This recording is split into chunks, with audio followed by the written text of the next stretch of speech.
अस्सलामुअलैकुम everyone. Public reaction show में मैं हूं आपकी होस्ट अलीना तारिक और आज हम जानने आए हैं लोगों से पाकिस्तानी एजेंसी का नाम स्पार्क और इंडिया की स्पेस एजेंसी इसरो के बारे में। तो देखते हैं लोगों को इसके बारे में कितनी इन्फॉर्मेशन है। हमारे चैनल को करें सब्सक्राइब, वीडियो को करें लाइक और ज़्यादा सारी शेयर करें। अस्सलाम वालेकुम। वालेकुम अस्सलाम। आपका नाम? मारूफ आगा। अलीना अरीना। अच्छा, अलीना अरीना, काफ़ी सेम नाम है। अरूज फरियाद। तूबा सैयदा तूबा गुल। पाकिस्तान की स्पेस एजेंसी का नाम क्या है? स्पार्को। अच्छा, इंडिया की? इसरो। अरे वाह। तो तुबा, आपको पाकिस्तान की स्पेस एजेंसी का नाम पता है? Obviously Sparco. और इंडिया की स्पेस एजेंसी का नाम क्या है? इसरो। इसरो। अच्छा, के पाकिस्तान की स्पेस एजेंसी का नाम क्या है? स्पार्को। Very good. और इंडिया की स्पेस एजेंसी का नाम? इसरो। अच्छा, चलिए आप मुझे ये बताइए कि दोनों का एब्रीविएशन क्या है? स्पार्को है space and upper atmosphere research organisation और इसरो है Indian research space research Indian space research organisation है इसरो। अच्छा, तो इसरो किसका एब्रीविएशन है? Indian space research organisation. और स्पार्को किस चीज़ का एब्रीविएशन है? Space and upper atmosphere research commission. तो आपको ये भी पता होगा कि आज़ादी के तकरीबन 22 साल के बाद इंडिया ने जो है वो अपनी इसरो की बुनियाद रखी थी, जबकि पाकिस्तान ने कम ही अरसे में रख ली थी। लेकिन अब ये है कि इसरो आगे है, पाकिस्तान पीछे है। तो इसके पीछे क्या वजूहात? पाकिस्तान पीछे इसलिए है क्योंकि पाकिस्तान में जो एजुकेशन सिस्टम है ना, वो भी 100 ईयर पुराना, जो वो रखे गए थे वही उसी किताबें, वही कुछ नया सिलेबस वगैरह इंट्रोड्यूस नहीं हुआ।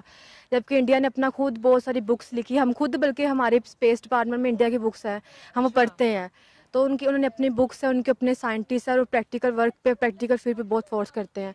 हमारे यहाँ पर हमें अभी तक मेरे कोई ख्याल से हमारी कोई अपनी बुक स्पेस पे कोई पब्लिश नहीं हुई। इसकी सबसे पहले तो रीज़न ये है कि यहाँ पे पाकिस्तान में लिटरेसी रेट बहुत कम है, एजुकेशन पे इतना बजट, मतलब फंडिंग इतनी नहीं होती। फर्स्ट ऑफ ऑल कि वहाँ पे बहुत एनहांस टेक्नोलॉजी है। सेकेंडली वहाँ पे बहुत ज़्यादा बच्चों को शुरू से एक सिर्फ इंजीनियर डॉक्टर का तक लिमिटेड नहीं रखते, उनको दूसरी फील्ड्स के बारे में भी उनकी कॉन्सलेशन होती है। हमारे यहाँ पे कुछ ऐसा नहीं है, हमें बस ये होता है कि मेडिकल, आइदर मेडिकल और इंजीनियर। तो हमें इवन मुझे खुद नहीं पता था स्पेस साइंस एग्जिस्ट करता है यहाँ पे एडमिशन लेने से पहले। तो उनकी इसी वजह से ये लोग ज़्यादा एडवांस और इतनी एडवांस टेक्नोलॉजी, जस्ट बिकॉज वहाँ पे बच्चों को बहुत ज़्यादा इस चीज़ के बारे में लोगों को एजुकेट करते हैं। बच्चों गाइडलाइन नहीं मिलती कि हमें आगे जाके करना क्या है। अब बहुत से यहाँ पे स्टूडेंट्स हैं, उनको पता ही नहीं है हमने ये BS स्पेस साइंस करके करना क्या है। उनको फिर बहुत सी ऐसी फील्ड्स बताई जाती हैं कि मुख्तलिफ शोबों में काउंसलिंग भी अच्छी मिलती है। हाँ, काउंसलिंग भी अच्छी नहीं है। आप बताइए। हमें स्पार्को में पहले तो एक्सपीरियंस लोग चाहिए, और एक्सपीरियंस लोग कहाँ से आएंगे? वो आएंगे इस तरह के डिपार्टमेंट से। लेकिन पहले क्वेश्चन ये है कि स्पेस साइंस पाकिस्तान में कितनी यूनिवर्सिटीज़ कराती हैं? एक इस्लामाबाद का IST और एक पाकिस्तान का, मतलब इस तरह 3-4 हैं। तो पहले तो स्पेस साइंस करवा इतने कम लोग रहे हैं कि उतने ही कम एक्सपीरियंस लोग रहेंगे। एक्सपीरियंस के बाद दूसरी चीज़ आती है बजट की। अगर हम लोग ऑरेंज लाइन ट्रेन और इस तरह की जगहों पर पैसे लगा सकते हैं जो कि पड़ी रहेगी, चलनी है नहीं ऑरेंज लाइन पर, तो उस पर अरबों लगा के जो चीज़ चल भी नहीं रही है, उससे अच्छा नहीं कि हम एजुकेशन में लगा दें।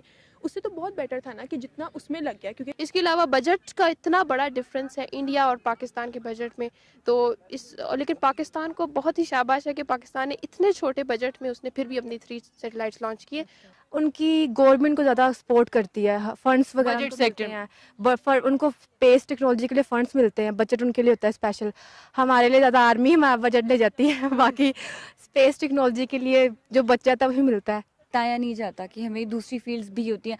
अब PU में ऑलमोस्ट 82 या 83 डिपार्टमेंट्स हैं, हार्डली बच्चों को 5 to 10 डिपार्टमेंट्स का पता होगा, जो कि बहुत वेल रिकग्नाइज्ड हैं, बस उसके अलावा नहीं पता होगा। जिस तरह इंडिया ने चंद्रयान मंगलन कमीशन भेजा था, उस पर उन्होंने सिर्फ थोड़ा सा 450 kg फ्यूल यूज़ किया था और थोड़ा सा बजट था उसका, तकरीबन 450 करोड़ का बजट था। हम लोगों ने ऑरेंज लाइन ट्रेन पे 450 करोड़ से तो ऑलमोस्ट बहुत ज़्यादा लगाया। उसमें हम लोग भी सैटेलाइट बना के भेज सकते थे, लेकिन एक्सपर्टाइज कम होने की वजह से और बजट की प्रॉपर प्लानिंग कम होने की वजह से। प्लानिंग की बात करें तो वहाँ पे वो लोग आ जाते हैं जो इस अथॉरिटी में हैं, जो ये प्लानिंग करते हैं। उसमें अब हम कुछ लोगों का नाम लेके, हमारे मिनिस्टर कौन है, एजुकेशन मिनिस्टर कौन है, प्लानिंग कौन कर रहा है, तो पहले तो उन लोगों का हक बनता है कि प्रॉपर प्लानिंग करना। प्लानिंग के बाद और डिपार्टमेंट्स और सीट्स आनी चाहिए। अगर हम अपनी ही यूनिवर्सिटी की बात करें तो हमारे पास बहुत स्पेस है जहाँ मजीद सीट्स आ सकती हैं, जहाँ लोग आ सकते हैं। वजूहात यही है कि इन्होंने इस बारे में इस तरफ इतना सोचा नहीं। पहले ही पॉवर्टी और दूसरे चीज़ें इतनी ज़्यादा हैं, गुर्बत वगैरह, एजुकेशन के दूसरे शोबों में इतना वो, मतलब हम लैक कर रहे थे कि उन्होंने इस शोबे को इतनी तरजीह नहीं दी। मतलब कि काफ़ी मैंने आपके क्लास फेलो से भी पूछा तो उन्होंने कहा कि स्पेस एजेंसी का जब लोग नाम सुनते हैं तो वो मजाक उड़ाते हैं आप किस फील्ड में चले गए हैं। जबकि यहाँ के पाकिस्तान में मोस्टली यही है कि डॉक्टर्स बन गए, इंजीनियर्स बन गए, टीचर बन गए और दिस टाइप ऑफ फील्ड जो है वो ज़्यादा गए। स्पेस टेक्नोलॉजी का और स्पेस ایجنسی کا اس چیز کے بارے میں جب آپ لوگ جواب دیتے ہیں تو کیا لوگوں کے فیڈ بیک ہوتے ہیں؟ میجورٹی لوگ نا اس فیلڈ کو پرائیورٹی دیتے ہیں جس میں انکم زیادہ ہوتی ہے, ٹھیک ہے, جس طرح ڈاکٹر, انجینئرز وغیرہ جن کی اپرچونیٹی زیادہ ہوتی ہے. ہم لوگ اس چیز کو نہیں دیکھتے جہاں ہمارا شوق ہے اور جہاں ہم خود کچھ کر سکتے ہیں. یعنی کہ ہم لوگ اسپارکو وغیرہ جاتے ہیں, وہاں لمیٹڈ سیٹس ہیں. لمیٹڈ سیٹس کا مطلب ہے لیس انکم ہوگی اور تھوڑے لوگوں کو چانس ملے گا. تو لوگ کہتے ہیں آپ کس فیلڈ میں چلے گئے, اسپیس ایجنسی ہے کیا ایک اسپارکو میں کتنے لوگوں کا ہوتا ہے ایک ٹائم پہ, انٹرنشپ بھی تھوڑے سے لوگوں کو ملتی ہے, جاب تو بہت کم لوگوں کو ملتی ہے. تو جب جاب ہی نہیں ہے تو پھر لوگ سمجھتے ہیں یہ فیلڈ امپورٹنٹ نہیں ہے, تو اس کی طرف دھیان نہیں دیتے. جو بھارت ہے اس نے اپنا چندریان 2 مشن بھیجا ہے اور 1.2 کلومیٹر کے فاصلے سے صرف ڈسٹینس رہ گیا ہے. اس کے علاوہ ان کے اپنے لانچ وہیکل ہے, SLV3 ہے, GSLV ہیں, PSLV ہیں, اور بھی کافی ان کے ہیں, اور مزید ان کے فیوچر گولز بھی بہت ہیں. تو ہمارے فیوچر گولز کہاں پہ ہیں؟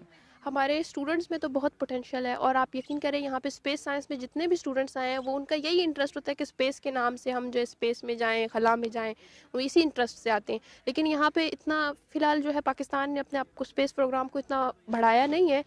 فیلڈ ہے, مطلب اس میں تو بس اسٹرانومی, پلانٹس, اس میں تو آپ کو جاب بس ناسا میں ملے گی, اسپارکو میں, اس کے علاوہ کہاں پہ جاب آئے گی نا. تو یہ اسپیس سائنس صرف اسٹرانومی سے ریلیٹڈ نہیں ہے, اس میں اور بھی GIS آ جاتا ہے جو کہ ایک بہت الگ سے واسٹ فیلڈ ہے. ایرو اسپیس, اس کے بعد الیکٹرانکس وغیرہ, اس طرح اس میں ڈفرینٹ فیلڈس کو ملا کے ایک یہ اسپیس سائنس فیلڈ بنائی گئی ہے. اور اگر آپ جیسے لانچ وہیکلس وغیرہ کی بات کریں تو اس میں جو ہمارے آؤٹ لائن میں ایک سبجیکٹ ہوتا ہے ایرو اسپیس. اب وہی نا کہ ایجوکیشن پہ ہم اتنا وہ انویسٹ نہیں کریں, اب ہمیں ایرو اسپیس بس ایک بیسک لیول پہ پڑھایا جاتا ہے. انڈیا کے جو لانچ وہیکلس ہیں, PSLV ہیں, GSLV ہیں اور SLV ہیں, اس طرح کے ان کے لانچ وہیکلس اپنے ہیں, جبکہ پاکستان کا ابھی تک ایک اپنا لانچ وہیکل نہیں ہے. تو اس کے پیچھے آپ کو کیا وجوہات نظر آتی ہیں؟ ڈپارٹمنٹ آئی گیس 2000 میں بنا تھا, 2000 سے لے کے اب تک ہمارا بیچ 16 ہے, 2016 کا بیچ ہے ہمارا. تو وہی سلیبس ہے جو 2000 میں تھا. کوئی کچھ مطلب اگر ڈیولپمنٹ ہوئی ہے, اگر پاکستان کی سیٹلائٹس ہیں, پاک سیٹ 1 آ رہا ہے یا بدر ہے یا پھر اسپارکو ہے, ٹھیک ہے, اس میں کچھ بھی اس کے بارے میں ہم نہیں پڑھتے, ہم کچھ نہیں پڑھتے. ہمارا اسکوپ سیٹلائٹ میں اسٹرانومی, ایسٹرو فزکس کے بجائے یہ ریموٹ سینسنگ, GIS, اس کی طرف زیادہ ہے. کہ ہمیں بہت بیسک لیول پہ پڑھایا جاتا ہے. ہمیں یہ پڑھایا جاتا ہے اس کے اندر راکٹ ہے, اس کے اندر یہ اتنے ٹینک ہوتے ہیں, سیٹلائٹ ہے, اس نے بس یہ کرنا ہے. ہمیں اس کی میجر کنسٹرکشن نہیں سکھائی جاتی, اس کا الیکٹریکل, میکینیکل, اس کا کیا مطلب ہوتا ہے. ایک اگر ہم ایرو اسپیس کو اگر پڑھنا چاہیے نا اسی فیلڈ میں, تو اس ایرو اسپیس کو لے کے ڈفرینٹ آگے 5-6 سبجیکٹس ہونے چاہیے تاکہ ہم اس کو ڈیپلی پڑھیں. ہم ڈیپلی پڑھیں, کسی چیز کے اندر سے پڑھیں گے تو پھر ہمیں اس کو پتہ چلے گا کہ وہ بیسکلی ہے کیا چیز. تو پھر ہی ہم یہ اسپارکو, ناسا میں جا کے ان کی کنسٹرکشن وغیرہ کر سکتے ہیں, اس کی الیکٹریکل, میکینیکل جو سارا ہے نا ان کو ڈیل کر سکتے ہیں. پھر یہ ایک لانچ وہیکل بنتا ہے. ایسے صرف بیسکس پڑھ کے تو نہیں نا, بیسکس سے تو بس بیسک تو آپ اس کی ڈیٹیل میں نہیں جائیں گے, آپ کو پتہ نہیں چلے گا, تو آپ کیسے اس پہ بات کر سکتے ہیں؟ صبح آگے کہتے ہیں بھارت کے جو اپنے لانچ وہیکلس بھی ہیں, ہم لوگ ان کے فیوچر گولز یہ بھی ہیں کہ وہ وہاں پہ مزید کام کر رہے ہیں اپنے فیوچر گول پہ, اور انہوں نے میرے خیال سے سولر بھی وہاں پہ کرنا ہے, جبکہ بھارت ہی پہلا ویسا ملک تھا جنہوں نے جب اسپیس ایجنسی پہ قدم رکھا اور پانی دریافت کیا اور اس طرح کی انوینشنز کی ہیں. انہوں نے ترقی کی ہے اس میں, تو ہمیں جو دشمن بھی ہو تو اس کی اچھی چیز کو دیکھ کر جو ہمیں آگے بڑھنا چاہیے, اپریشیٹ کرنا چاہیے, اور سیکھنا چاہیے, میرے خیال سے سیکھنا چاہیے. اس سے جو ہے اس پہ نفرت یا اس طرح کا کوئی ایلیمنٹ نہیں ہونا چاہیے. انڈیا کے ینگیسٹ بوائے ہے پوری دنیا میں جس نے پہلا نینو سیٹلائٹ بنایا, چھوٹا سا کیوب سیٹ جس کو ہم کہتے ہیں, اس نے بھیج بھی دیا. اس کے کتنے اس کے اوپر پیسے لگے ہوں گے, اس نے ناسا کو بھیجا اور ناسا نے اس کو لانچ کیا. پاکستان, ہم لوگ نینو سیٹلائٹ بنا سکتے ہیں, اس میں کوئی اتنی محنت نہیں ہے, لیکن اپرچونیٹی نہیں ہے, بجٹ نہیں ہے اور چانس نہیں ملتا. تو اسرو کے بارے میں آپ کیا کہتے ہیں, ان کے اچیومنٹس کے بارے میں, ان کی ڈیولپمنٹس؟ پتہ ہمارے یہاں پر ہے کہ ہم ٹیم کی بجائے نا ہم اکٹھے مل کے کام کرنا پسند نہیں کرتے. کہتا کہ میں کر رہا ہوں جو وہ میں ہی کروں گا, میں اپنا کام شیئر نہیں کروں گا. تو وہ جو ہے نا وہ اپنا آپس میں ٹیم ورک زیادہ اچھے سے کرتے ہیں, اپنا کام شیئر کرتے ہیں, نوٹ شیئر کرتے ہیں, ایکسپیرینس شیئر کرتے ہیں, مطلب ایک دوسرے کو اپ لفٹ کرتے ہیں. پہلی بات تو یہ کہ جب کوئی اس طرح کی پرسنالٹی ہوتی ہے, کوئی وزیر ہو, تو اس کی ایک ایک بات کو پورے انٹرنیٹ دیکھتا ہے. اگر ان کا جو ہے انڈیا کا کوئی مشن فیل ہوا ہے, اگر آپ اس پہ ٹویٹ کر رہے ہو کہ دیکھو آپ کو یہ پنگا نہیں نا بچوں لینا چاہیے, تو یہ ہاں جی, تو یہ بہت بچپنا ہے.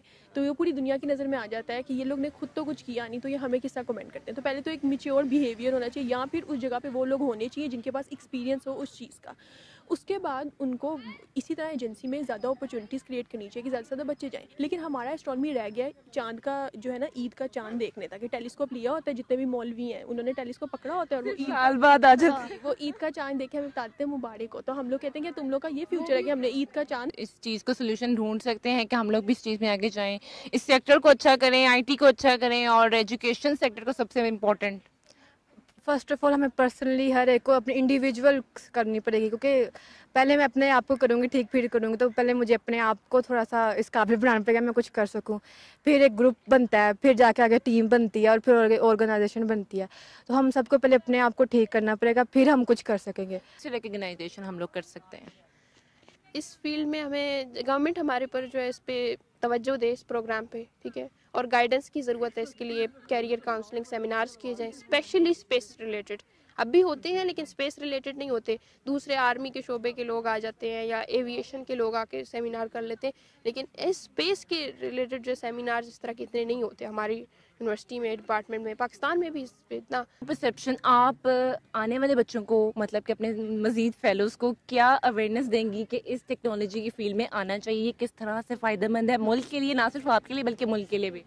वो ये है कि जो बच्चा आना चाहता है, पहले तो आइडियाज़ का कलेक्शन बहुत इंपॉर्टेंट है। जैसा एक बच्चा नैनो सैटेलाइट बना सकता है, हम उससे भी छोटा सैटेलाइट बना सकते हैं, ज़्यादा एडवांस टेक्नोलॉजी। काउंसलिंग करना ज़रूरी है। हाँ जी, बहुत ज़रूरी है, और आइडियाज़ को कलेक्ट करके आगे भेजना बहुत ज़रूरी है। हमें डिपेंडेंट रहना अब छोड़ देना चाहिए कि हमें कोई चांस मिलेगा तो हम करेंगे। वो है कि हम खुद चांस क्रिएट करें। हम क्यों ना अपना आइडिया जाके स्पार्को को दें कि भाई हमारे पास छोटा सैटेलाइट कम पैसों में बनाने का एक आइडिया है, और स्पार्को से हम फंडिंग की एप्लीकेशन भेजें तो हो सकता है ऐसा हो। लेकिन हमारे अंदर जो यंगस्टर्स हैं उनके अंदर खुद ये पोटेंशियल खत्म हो गया कुछ करने का, वो बैठ ही गए कि अपॉर्चुनिटी मिलेगी तो हम कुछ करेंगे। आइडियाज़ का होना बहुत ज़रूरी है, और फिर अदारों का सपोर्ट करना बहुत ज़रूरी है कि आगे से वो भी सपोर्ट करें। तो ये दोनों तरफ होगा, वज़ीर वगैरह भी अच्छे डिसीजन लें, अपॉर्चुनिटीज़ क्रिएट करें, जो अदारे हैं वो सपोर्ट करें, और बच्चों में भी पोटेंशियल होना चाहिए कुछ सीखने का। तो ये सारा कंबाइन होगा तो हम कुछ करें। कैसी लगी?